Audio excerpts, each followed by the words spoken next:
Welcome to the deep dive. We've got a pretty fascinating stack of sources today. It's a heavy collection of clinical scripts, detailed case studies, and therapeutic notes. Yeah, there is a lot to unpack here. There really is. But before we get into the core of this material, I want you to take a second and think about a few scenarios. Have you ever known someone who is just absolutely perfect in public? Like the person everyone loves and admires, but in private, they become incredibly cold or even casually cruel. That's a huge red flag right there. Exactly. Or have you ever found yourself apologizing for something you know logically you didn't do, but somehow in the heat of the moment, you actually started believing it really was your fault? Right. Or maybe you've watched your own friends and family slowly disappear from your life, and you don't even fully understand how the distance grew. Yes. And if you are nodding along to any of that, the clinical texts we are unpacking today are going to shed a lot of light on those exact dynamics.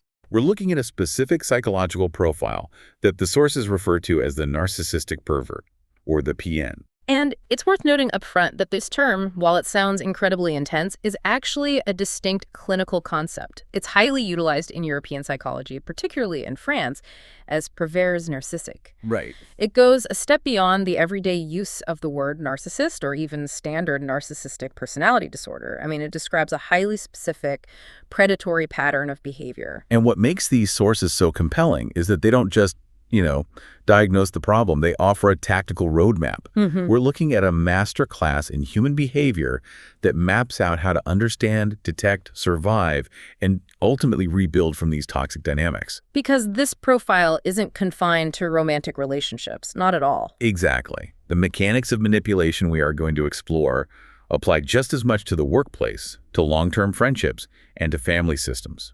The baseline trait of the PN is that they are a chameleon. Yes, the chameleon aspect is so crucial. They don't operate on a single predictable setting. They adapt seamlessly to whatever environment they are in. Which makes them incredibly difficult to spot until you're already caught in the web. Right. And the clinical case studies actually highlight 4 specific manifestations of this chameleon-like behavior. The first is the PN in a romantic relationship, characterized as the subtle critic. Oh, this one was tough to read.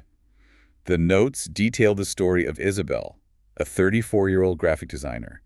She meets Sebastian, and the initial phase is just flawless. Completely flawless. He was planning weekend trips to obscure cities she had only mentioned in passing.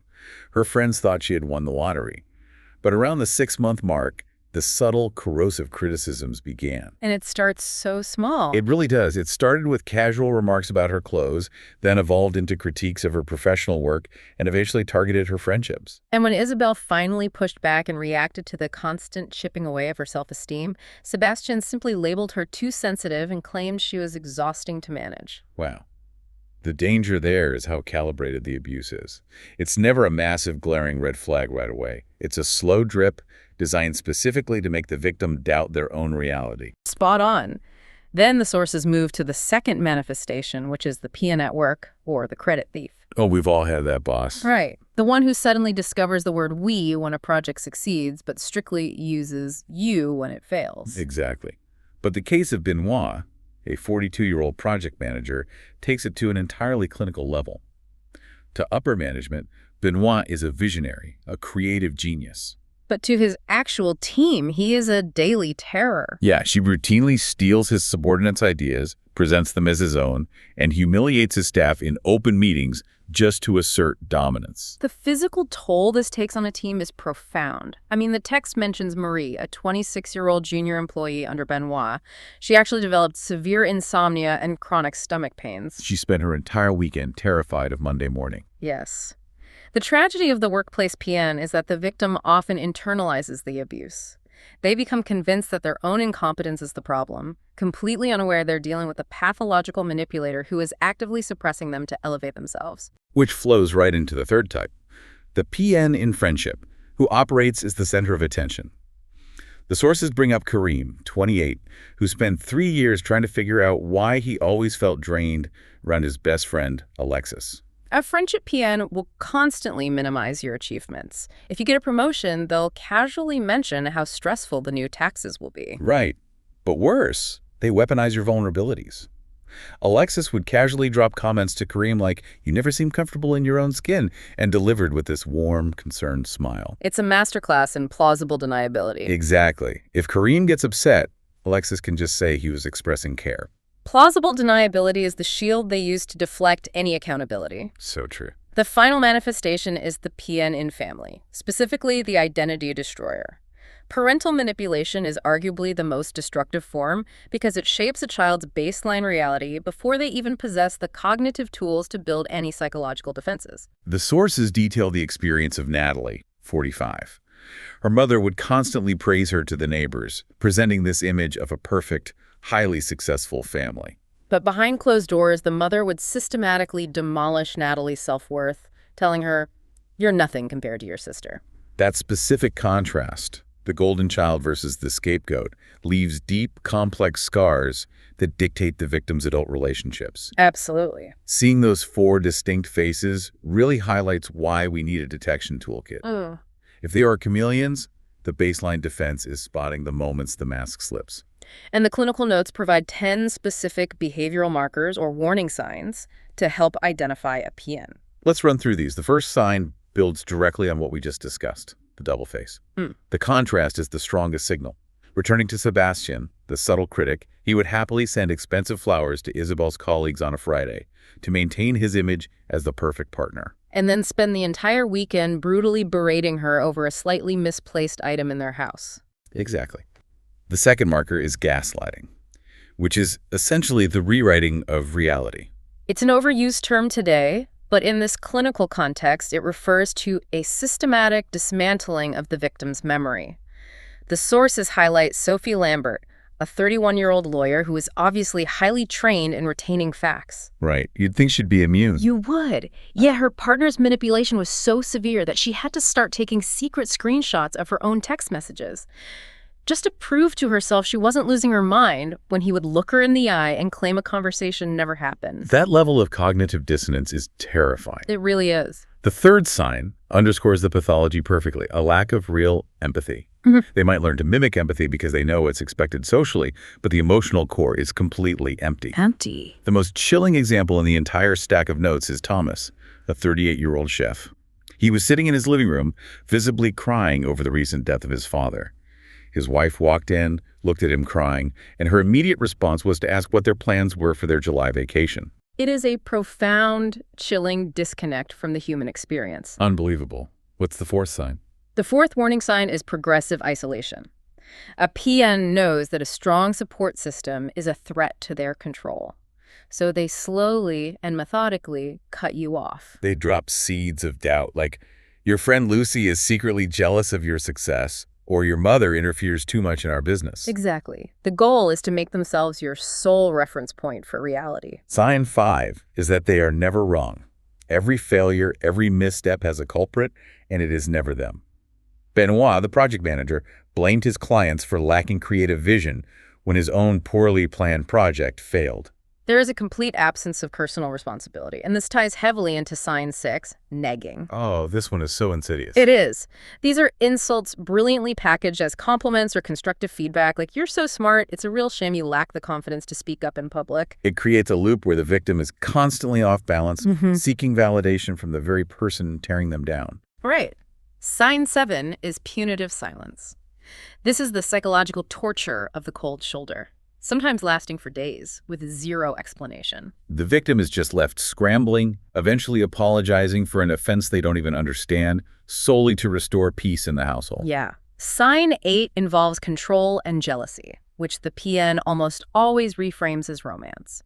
The sources mention Lucas Moreau, 29, who would routinely audit his partner's phone and emails. And when confronted, he framed his extreme possessiveness as a symptom of his deep love, claiming he only did it because she was so precious to him. Exactly. Reframing control as care. Sign 9 is playing the victim. A PN is a master at flipping the script. If you confront them about a lie, suddenly the conversation is about how your lack of trust is breaking their heart. They will often preemptively complain about you to mutual friends, securing allies and painting themselves as the injured party before you even realize a narrative is being spun. So manipulative. And finally, sign 10, the hot-cold cycle. Claire Dubois, a 40-year-old teacher in the case studies, described this perfectly. She said she felt like she was trapped in an emotional washing machine. perpetually off balance. And the crucial takeaway regarding the hot and cold cycle is that it is not random. It is not a symptom of mood swings. It is a highly deliberate strategy. Wow. The hot phases offer just enough hope and affection to keep the victim tethered, while the cold phases systematically break down their boundaries and self-worth. You know, I noticed the sources draw a hard line between a narcissist, specifically the PN, and a sociopath. Looking at the sheer manipulation and the lack of empathy, they seem almost identical on the surface. Both leave a trail of destruction. Are we just splitting hairs with the terminology here? It's a really vital distinction, actually, because it dictates how you must protect yourself. The fundamental difference lies in their internal void and their subsequent need for you. Okay, unpack that. Well, the narcissistic pervert absolutely needs their victim. They are psychological vampires. Beneath the armor of superiority, they are terrified of abandonment and of confronting their own emptiness. So they feed on the victim. Yes, they slowly destroy you, but they require your emotional reactions, your tears, and your eventual submission to feel powerful. You cannot exist in a vacuum. That explains the case of Frederick, 44. He criticizes his wife relentlessly, micromanages her life, treats her with total disdain. But the second she actually packs a bag and tries to leave, he spirals into absolute panic. He cries, he threatens self-harm, he makes magnificent, sweeping promises of change. He genuinely needs her presence to sustain his own fabricated identity. Exactly. Whereas the sociopath operates on a completely different frequency. Cold, calculated indifference. They view relationships strictly as transactions to acquire resources, whether that's money, status, or convenience. They do not need you emotionally to regulate their self-esteem. Like the case of Damien, 39. When his partner of several years finally left him, he exhibited zero visible pain or panic. He didn't beg or make promises. Right. He simply recalculated his next move and turned the page, seamlessly transitioning to a parallel relationship he had already been maintaining in secret. So the sociopath is a cold strategist managing assets, while the PN is fighting a desperate emotional war for supply. Perfectly said. So if the PN is so destructive, how do incredibly smart, capable people get trapped in this dynamic? The clinical notes break down the mechanics of the trap, and it always begins with the love bombing phase. Ah, yes, love bombing. Emily, a 27-year-old student, experienced this with a man named Quentin. Within weeks, she was receiving poetic texts at 6 a.m. He was constantly telling her she was the most incredible person he had ever met, and he was already suggesting they move abroad together. To anyone on the receiving end, that feels intoxicating. It feels like a movie. It does, but the profound insight from the psychological profiling is that love bombing is not love. It is emotional cartography. Emotional cartography. I love that term. It's so accurate. The PN is actively mapping the target's psyche. They are locating your deepest insecurities, your unspoken desires, and your need to be seen. They gather this intelligence during the hot phase, carefully cataloging what makes you feel special, only to exploit those exact coordinates later when they begin the devaluation process. Exactly. And there's also a heavy neurological component to this trap. The hot and cold cycle literally alters the victim's brain chemistry. Right. During the intense affection phases, the brain is flooded with oxytocin and dopamine. It's a profound high. And when the sudden, inexplicable cold phase hits, the punitive silence or the subtle criticisms, the brain goes into severe chemical withdrawal. The victim becomes conditioned, chasing the next hit of dopamine from the abuser. If you have survived this, you need to understand you were not weak. Your brain was chemically hijacked. You are fighting a physiological addiction to a person. That is so important to internalize. Now, where does this come from? The origins of the PN profile usually trace back to early childhood trauma. Yes, the clinical consensus points to environments where the child was either subjected to severe emotional neglect or, conversely, treated exclusively as a narcissistic extension of the parents. Like a trophy loved only for achievements, rather than intrinsic value. To survive this profound lack of unconditional love, the child constructs an impenetrable false self, an armor of absolute superiority to mask a massive internal void. But we have to be clear here. The sources are extremely firm on a critical boundary. Understanding the developmental trauma behind the behavior is not an excuse to endure the abuse. Absolutely not. You can have compassion for the wounded child they once were from a safe distance, but you cannot fix the adult who is actively destroying your mental health.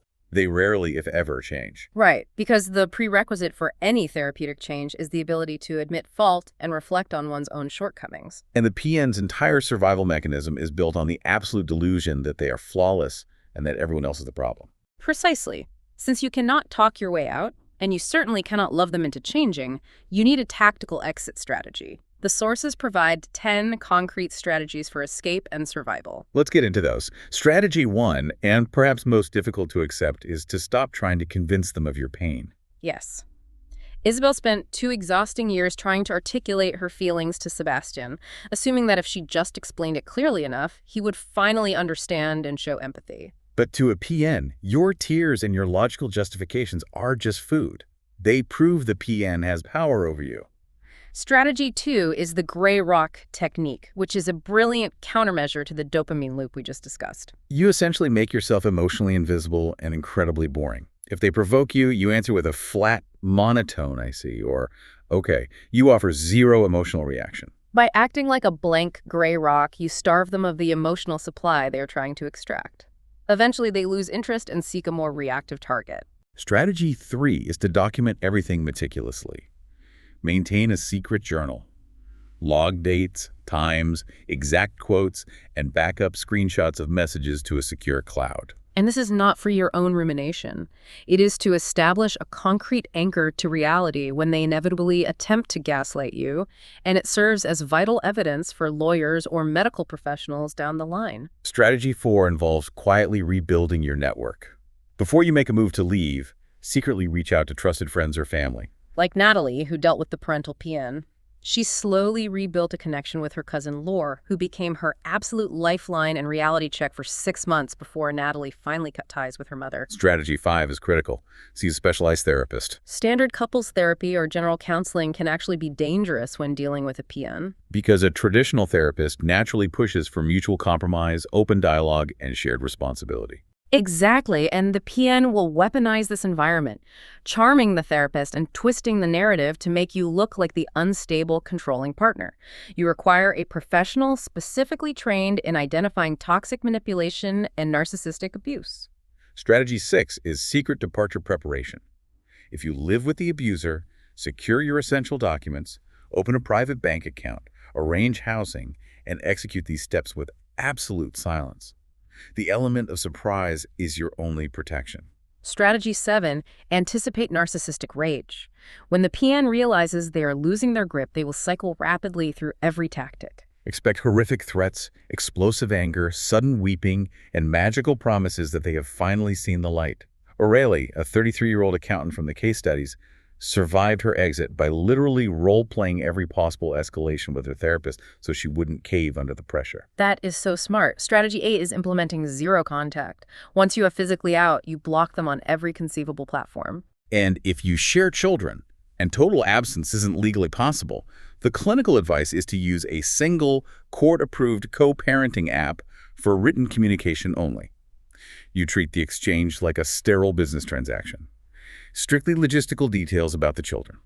Zero emotion, zero personal updates. Strategy 9 comes straight from a specialized lawyer highlighted in the notes, Muriel Kediu. She strongly advises bypassing legal mediation. Because mediation is built on the premise of good faith negotiation. Exactly. A PN uses mediation strictly as a playground to stall the process, financially exhaust you, and gather intelligence on your legal strategy. Go straight to a judge and communicate only through legal counsel. And finally, strategy 10. Be incredibly patient with yourself. The psychological withdrawal is a harsh reality. Weeks or months after leaving, you might experience intense confusion, a profound sense of emptiness, or even a deep longing for the abuser. That does not mean you made a mistake. No, it simply means your nervous system is going through the painful physiological process of breaking a trauma bond and healing from chronic chemical conditioning. Healing is a long road, but life on the other side is entirely possible. The sources dedicate their final section to the rebuilding process. Because the ultimate goal of a PN is the total erasure of your identity, recovery is really about finding the contours of who you are again. Yes. Claire Dubois, the teacher trapped in the emotional washing machine, noted that it took her 18 full months to recover because she had literally forgotten her own preferences. Her partner had dictated everything from the restaurants they visited to the opinions they held, and her own voice had just faded into the background. The clinical framework outlines 3 essential steps to reconstruct that identity. Step 1 is dropping the guilt. Right. The abuser spent years convincing you that you were the architect of all the relationship's problems. Kareem, who escaped his toxic friend Alexis, noted that he had to hear his therapist tell him it wasn't your fault 20 different times before his brain actually accepted the information. Step 2 is reconnecting with the people you lost. Victims often assume their old friends have moved on or will judge them, but usually those friends are just standing by, fully aware of what was happening. Isabel's friend Lucy had been waiting on the sidelines for 3 entire years. The second Isabel reached out, Lucy was there with zero judgment. Step 3 is rediscovering your passions. Reclaim the things the PN mocked or diminished. Natalie went back to her painting, an activity her toxic mother had always dismissed as a childish waste of time. Today, Natalie is successfully exhibiting her artwork in galleries in Marseille. I love that.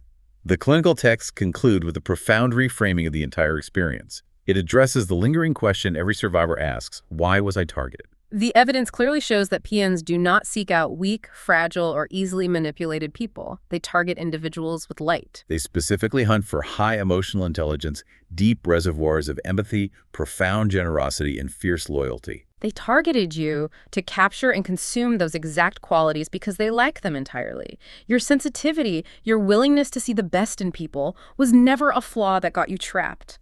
It is your greatest fundamental strength. So, if any part of this deep dive resonated with your own life, please know you are absolutely not alone, and it is not your fault. You have the fundamental right to exist in safe environments where you are valued for exactly who you are, not simply for the emotional supply or validation you provide to someone else. Absolutely. If you are navigating this, please consider reaching out to a specialized professional or a trusted friend who can help anchor you. I want to leave you with a broader question to consider, one that stems directly from this clinical analysis. If narcissistic manipulators specifically hunt for people with high empathy and generosity are light, then how much of our modern societal structure inadvertently rewards the PN playbook? Oh, that's an interesting thought. When we look at corporate hustle culture, which often elevates the credit thief, or the attention economy of social media, which demands a constant chameleon-like performance, are we building systems that naturally promote this pathology? Are we structurally treating empathy and quiet competence as liabilities in a world that actually desperately needs them? That is a brilliant and somewhat terrifying thought to reflect on. Thank you for joining us on this deep dive into the clinical realities of toxic behavior. Please share this knowledge. Send this to a friend, a coworker, or a family member, because someone in your network might silently be looking for this exact tactical roadmap right now. Take care of yourselves out there, protect your light, and we'll see you next time.